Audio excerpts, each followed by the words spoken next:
ಪೂಜೆ ಎಲ್ಲ ಆಯಿತು. ಈಗ ಸ್ವಲ್ಪ ಅಕ್ಕಿ ತೊಳೆದನ್ನ ಇಟ್ಕೋಬೇಕು. ಅನ್ನ ಮಾಡಿ ಅನ್ನ ಮಾಡಿದ್ರೆ ಆಯಿತು. ಒಂದು ವಿಡಿಯೋ ಎಡಿಟಿಂಗ್ ಮಾಡ್ಕೊಳ್ಳೋದೈತಿ. ಆ ವಿಡಿಯೋ ಎಡಿಟಿಂಗ್ ಮಾಡ್ಕೋಬೇಕು. ಮಾಡಿಕೊಂಡು ಒಂದೆರಡು ಬಟ್ಟೆ ತೊಳೆದು ಹಾಕೋವು, ಬಿಳಿ ಬಟ್ಟೆ ಅವು. ಅವನ್ನ ವಾಷಿಂಗ್ ಮಿಷಿನ್ಗೆ ಹಾಕಕ್ಕೆ ಬರಲ್ಲ. ಬೇರೆ ಎಲ್ಲ ವಾಷಿಂಗ್ ಮಿಷಿನ್ಗೆ ಹಾಕಿದ್ದೀನಿ. ಅವನ್ನ ಒಣ ಹಾಕಬೇಕು. ಅದಷ್ಟು ಕೆಲಸ ಮಾಡ್ಕೊಂಡ್ರೆ ಆಯಿತು. ಈಗ ತೊಳೆದು ಅನ್ನಕ್ಕೆ ಇಡಬೇಕು. ಇನ್ನೂ ಇಟ್ಟಿಲ್ಲ. ಅಕ್ಕಿ ತೊಳೆದಿಟ್ಟಿಲ್ಲ ಅಷ್ಟೇ. ಈ ಪೂಜೆ ಅಂತೆಲ್ಲ ಆಯಿತು. ಈಗ ಆ ಕೆಲಸ ಒಂದೆರಡು ಮಾಡಿಕೊಂಡ್ರೆ ಆಯಿತು. ಇನ್ನೇ ಸಣ್ಣ ಪುಟ್ಟ ಎಲ್ಲ ಕೆಲಸಗಳನ್ನು ಮಾಡಿಕೊಂಡು ಸ್ನಾನ ಪೂಜೆ ಎಲ್ಲ ಆಯಿತು. ಈಗ ಮಧ್ಯಾಹ್ನ ಊಟ ಆದಮೇಲೆ ಸಾಯಂಕಾಲ ಮತ್ತೆ ನಾನು ಬ್ಲಾಗ್ನ ಶುರು ಮಾಡಿದೆ.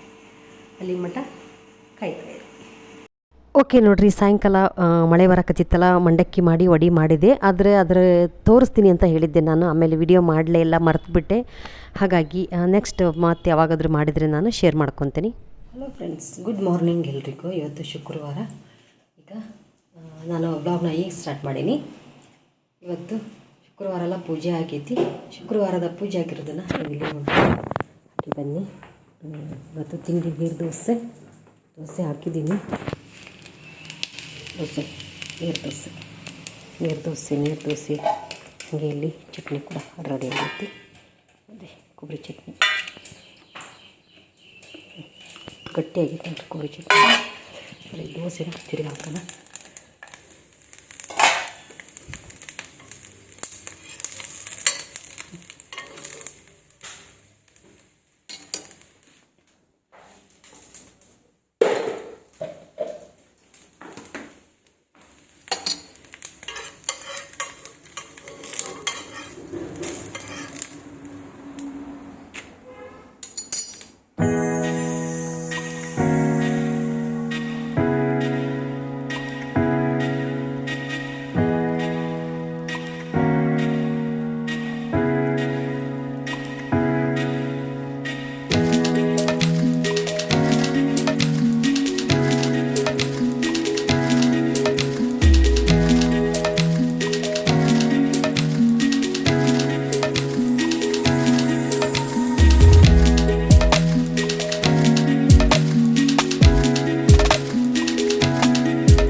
ಎಲ್ಲರೂ ನೀರು ದೋಸೆ ತಿನ್ನೋಣ.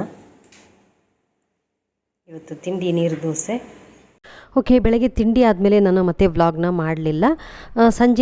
ಸಂಜೆ ನಾನು ಗೋಬಿ ಮಾಡೋಣ ಅಂತ ಹೇಳಿ ಅಂಗಡಿಗೆ ಹೋಗಿ ಇದು ಫ್ಲವರ್ ತೊಗೊಂಬಂದೆ. ಅದನ್ನು ತೊಗೊಂಬಂದು ಗೋಬಿ ಮಾಡೋಣ ಅಂತ ಹೇಳಿ ಮಾಡ್ತಾಯಿದ್ದೀನಿ.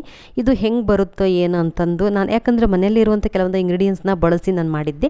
ತುಂಬ ಈಸಿಯಾಗಿ ಮಾಡೋವಂಥ ಮೆಥಡ್ ಇದು. ನೆಕ್ಸ್ಟ್ ವ್ಲಾಗಲ್ಲಿ ನಾನು ಇದನ್ನು ಮತ್ತೊಮ್ಮೆ ನಾನು ಶೇರ್ ಮಾಡ್ಕೊತೀನಿ. ಏನಿಲ್ಲ, ಗೋಬಿನ ತೊಗೊಂಬಂದು ಬಿಸಿನೀರಲ್ಲಿ ತೊಳೆದು ತುಂಬ ಚೆನ್ನಾಗಿತ್ತು ಗೋಬಿ ಫ್ಲವರ್ ಮಾತ್ರ. ಅದರಲ್ಲಿ ಏನು ಹುಳ ಗಿಳ ಏನೂ ಇರಲಿಲ್ಲ. ಹೆಂಗರಾಗಲಿ ಅಂತ ಹೇಳಿ ನಾನು ಬಿಸಿನೀರಲ್ಲಿ ಸ್ವಲ್ಪ ಹೆಚ್ಚಿ ಹಾಕಿ ತೊಳೆದು ತೆಗೆದು ಆಮೇಲೆ ಅದಕ್ಕೆ ಸ್ವಲ್ಪ ಅಕ್ಕಿ ಹಿಟ್ಟು, ಸ್ವಲ್ಪ ಮೈದಾ ಹಿಟ್ಟನ್ನು ಹಾಕಿ, ಉಪ್ಪು, ಚೂರ ಖಾರ ಪುಡಿ ಹಾಕಿ ಕಲಸಿ ಇವನ್ನ ಸ್ವಲ್ಪ ದೊಡ್ಡ ಮಾಡ್ಕೋಬೇಕು. ಈ ಗೋಬಿನ ಮಾಡಿ ನಾನು ಎಣ್ಣೆಲಿ ಫ್ರೈ ಮಾಡಿದೆ.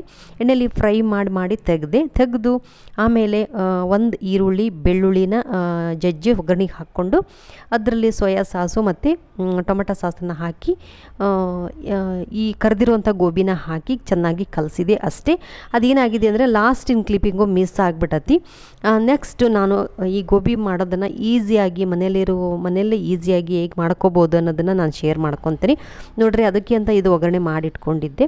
ಬಟ್ ಇದನ್ನು ಕಲಿಸಿದ್ದು ಇಲ್ಲೇ ಇಲ್ಲ, ಅದು ಆ ವಿಡಿಯೋ ಮಿಸ್ ಆಗೈತಿ. ನೆಕ್ಸ್ಟ್ ವ್ಲಾಗಲ್ಲಿ ನಾನು ಶೇರ್ ಮಾಡ್ಕೊತೀನಿ. ಓಕೆ, ಈ ವಿಡಿಯೋನ ನಾನು ಇಲ್ಲಿಗೆ ಎಂಡ್ ಮಾಡ್ತೀನಿ. ವಿಡಿಯೋ ಇಷ್ಟ ಆದರೆ ಲೈಕ್ ಮಾಡಿರಿ, ಚಾನಲ್ನ ಸಬ್ಸ್ಕ್ರೈಬ್ ಮಾಡಿಕೊಂಡು ಸಪೋರ್ಟ್ ಮಾಡಿ. ಈ ವಿಡಿಯೋ ನೋಡಿದ್ದಕ್ಕೆ ನಿಮ್ಮೆಲ್ಲ ಥ್ಯಾಂಕ್ ಯು.